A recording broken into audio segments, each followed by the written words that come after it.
Halo, Assalamualaikum warahmatullahi wabarakatuh. Terima kasih yang selalu mendukung saya, share dan subscribe channel saya. Terima kasih sekali. Walaupun saya tahu editannya kurang memuaskan atau profilnya tidak seindah yang kalian harapkan. Cuman saya selalu bilang saya bukan YouTuber, jadi saya cuma memberikan informasi yang saya dapatkan secara langsung tanpa editan. Jadi buat mbak-mbak yang di luar sana, kalau ingin curhat lebih baik berhati-hati kalau sama saya, karena secara langsung dan tidak langsung akan saya upload di YouTube sama di Facebook. Itu yang pertama. Yang kedua, tentang membahas kasus-kasus yang ada, kriminal atau data ganda atau apapun, sering kali diingatkan bahwa lebih berhati-hati dan jangan pernah memakai barang yang bukan milik kita. Saya sudah mengingatkan berkali-kali, jangan pernah mengambil barang, memakai barang bukan punya kita. Dan ketiga, jangan melakukan transaksi apapun dimanapun, karena kita tidak tahu apes tidak ada dalam kalender. Dan ketiga, jangan mengambil keputusan untuk kabur dari majikan tanpa memberikan informasi pada agen Anda ataupun pada majikan Anda. Ya Miss, namanya kabur nggak mungkin ngasih informasi. Iya, tapi kalau ada apa-apa siapa yang bertanggung jawab? Kalau sudah ngasih tahu agenmu dan agenmu tidak tanggung jawab, itu beda lagi ya. Itu yang keempat. Yang kelima adalah tentang paspor. Jadi saya ingin membahas tentang paspor, karena saya sendiri adalah punya paspor tanpa tanda tangan. Jadi apa yang terjadi hari ini adalah paspor kita sedikit bermasalah.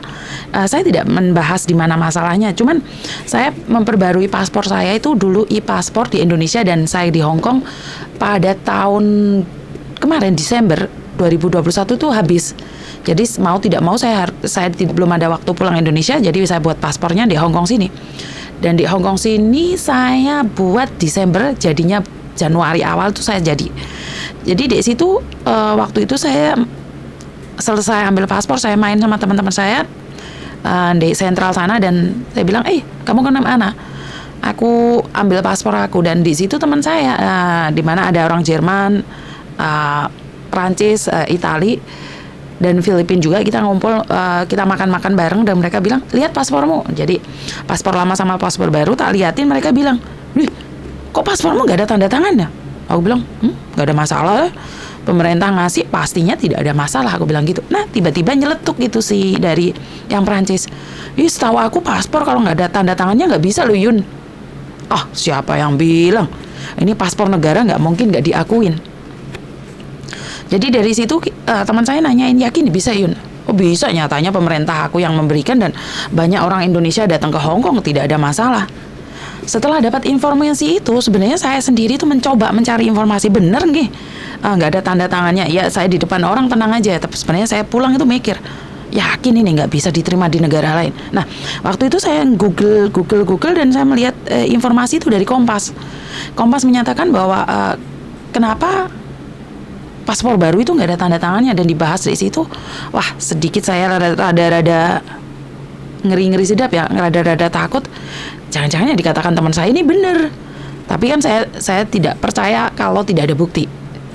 Nah, kaget juga ini. Nah, ini masalahnya adalah standar internasional yang seperti ini, pemerintah bisa melakukan kesalahan. Ya saya tidak tahu ya intelektual mana yang memberikan saran pada negara untuk tidak ada tanda tangannya di paspor, dan sedikit ribet ya. Kalau buat orang yang profesional, kalau orang yang pekerjaannya bukan pembantu sih enak aja ya datang ke imigrasi kapanpun mereka mau. Tapi ini masalahnya, kalau saya pribadi saya nggak buru-buru untuk mengganti, mungkin karena pasti antrinya banyak untuk saat ini. Dan kemarin saya lihat dari KJRI menyatakan bahwa mereka mengganti prosedurnya untuk paspor. KJRI yang nailing sih Kun. Maksud aku adalah sampai segitunya ya kita melakukan kesalahan, negara kita melakukan kesalahan seperti itu, saya no comment ya. Dan ini berakibat fatal bagi mbak-mbaknya yang dapat majikan gak bagus. Wong banyak yang mau buat paspor yang sudah habis saja kangelan, apalagi untuk endorsement. Nah, saya nggak tahu ya, bukan masalah uangnya ya, karena majikan di sini kan perhitungannya sangat ribet sekali. Majikan itu akan menyatakan banyak hal. Jadi saya tidak berkomen banyak tentang perubahan ini karena tergantung dari reaksi masyarakat juga. Kalau saya pribadi ya sudahlah, ya biarkan saja, maunya gini ya udah gini aja. Cuman yang saya kesalkan adalah bagaimana kalau mbaknya yang barusan ganti paspor minta izinnya angel, terus sekarang minta izin lagi untuk endorsement. Saya tahu tidak usah pakai uang, yakin gak ngantri. Terus berapa puluh ribu orang yang sudah mendapatkan paspor tanpa tanda tangan itu. Ya saya nggak mau komen terlalu banyak karena banyak hal yang saya tidak tahu tentang urusan pemerintah.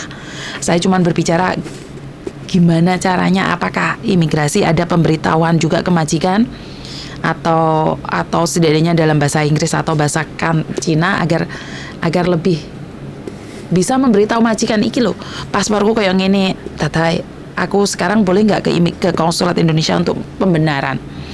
Tapi apakah berefek? Saya rasa efeknya saya tidak tahu, karena sekali lagi sudah berapa tahun kita tidak kemana-mana, kita masih ada di Hong Kong saja dan Hong Kong juga masih menerima. Saya rasa tidak punya efek untuk saat ini. Ribetnya pasti. Jadi ada-ada saja, menurut saya adalah ada-ada saja untuk pembuatan paspor ini. Jadi kita aja bookingnya angel untuk buat paspor, terus ini buat endorsement, antri ini sampai kapan, terus ngambilnya ya opo, kan nggak cuma sekali mbak. Pertama kita harus datang dulu menyerahkan paspor baru itu, dan yang kedua harus ngambil. Apakah tidak ada ide untuk konsulat Indonesia kalau memang hanya pembenaran saja dikirim lewat surat, atau jangan-jangan terhilang? Jadi saya nggak tahu. Saya cuma akan melihat sebagai pengamat aja deh, karena saya sendiri sebenarnya paspor saya juga seperti itu. Jadi paspor pribadi saya seperti itu. Jadi karena saya baru ganti bulan kemarin, jadi paspor saya ada masalahnya di situ.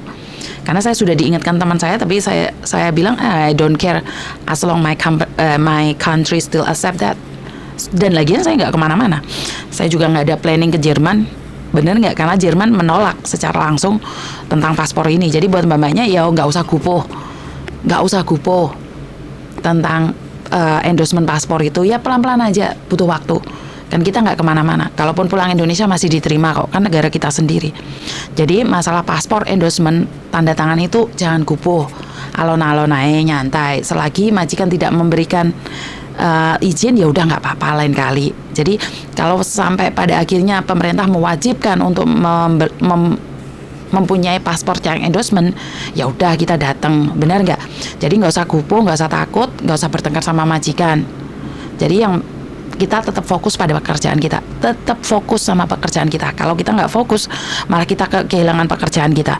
Jadi kalau minta izin jangan engkel-engkelan ya mbak ya. Jadi saya selalu berpesan jangan engkel-engkelan sama yang lain. Kalau kita engkel-engkelan, kita yang kehilangan. Itu aja pesan dari saya. Kurang lebihnya saya minta maaf. Wassalamualaikum warahmatullahi wabarakatuh. Berkat Tuhan mengalir atas kita semua. Semoga semua makhluk bahagia. Anda bahagia, saya bahagia. Dan bye-bye.